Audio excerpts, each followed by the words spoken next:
Hello friends, तो आज मैं आप लोगों को दिखाने वाली हूँ ये बो टाई जैसा एक हेयर रिबन है।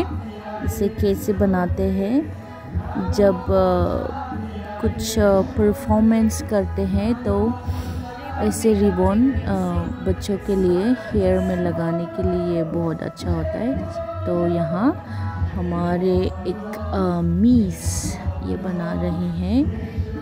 यू कैन सी इन्होंने कैसे बांधा हाथ दो फिंगर्स में।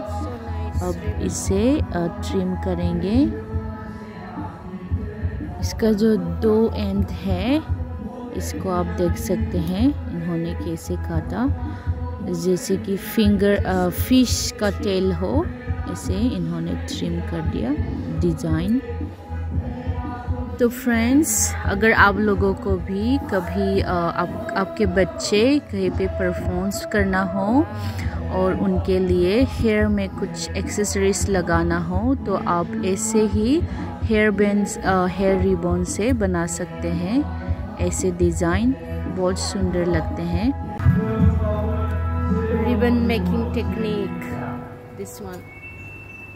वाव, ये देखिए इन्होंने बहुत ही कम समय में ऐसे 3-4 ऐसे रिबन जो बो टाई जैसा बना दिया। और जब इसे हेयर में लगाते हैं तो बहुत ही ज़्यादा सुंदर लगते हैं। अगर वीडियो अच्छा लगा है तो लाइक, शेयर और सब्सक्राइब ज़रूर कर देना please. Thank you for watching.